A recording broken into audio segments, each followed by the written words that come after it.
ரெண்டே தான் வெற்றி வாய்ப்பை இழக்க போறோம்னு சொல்றத வெற்றி பெறும் சொல்றாரு. எப்படி வெற்றி பெற முடியும்? தமிழ்நாட்டுடைய உரிமைகள்லாம் விட்டு கொடுத்துட்டு பாஜகவுக்கு அடிமை சாசனம் எழுதி கொடுத்துட்டு நீங்க சொல்றதெல்லாம் சரின்னா உச்சபட்சமா எஸ்ஐஆர் சரின்னு சொல்றாங்களே, இது எந்த தமிழ்நாட்டு மக்கள் ஏத்துக்குவாங்க? 2 படிவத்தை போய் நிட்டுறாங்க, அதை பார்த்தாவும் மயக்கம் வருது. பார்கோடுன்னா நான் கேட்கிறாங்க. பார்கோட ஸ்கேன் பண்ற அளவுக்கு தமிழ்நாட்டில் இன்னைக்கு கிராமம் வளர்ந்துருக்கா?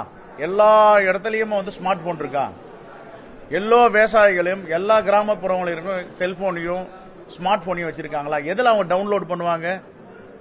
எல்லா மனுவிலையும் அந்த அப்ளிகேஷன்ல QR கோட் இருக்கு. சரி, கடந்த 2002க்கு முன்பு நடந்த எஸ்ஐஆர்ல உங்க உறவினர் பேர் நான் கேட்கிறாங்களா ஒரு காலத்துல, அதை எடப்பாடி பழனிசாமியால ஃபில்அப் பண்ண முடியுமா? வேலுமணியால ஃபில்அப் பண்ண முடியுமா? அதனால இது முழுக்க முழுக்க அடிமை சாசனத்தை எழுதி கொடுத்துட்டு பாஜக என்ன சொன்னாலும் தலைய போடுற ஆற்றது தான் அவங்களுடைய வேலை. இப்போ இந்திய மக்கள் எல்லாம் பார்த்துட்டு இருக்காங்க என்ன நடக்குது தமிழ்நாட்டில். தமிழ்நாட்டு மக்கள் ரொம்ப தீவிரமா பார்த்துட்டு இருக்காங்க. பீகார்ல போயிட்டு பிரதமர் பேசுறாரு, பீகாரிகள் எல்லாம் தமிழ்நாட்டு மக்கள் வஞ்சிக்கிறார்கள், தமிழகம் வஞ்சிக்கிறது அப்படின்னா இதுக்கு ஒரு பதில் சொன்னார் அவரு.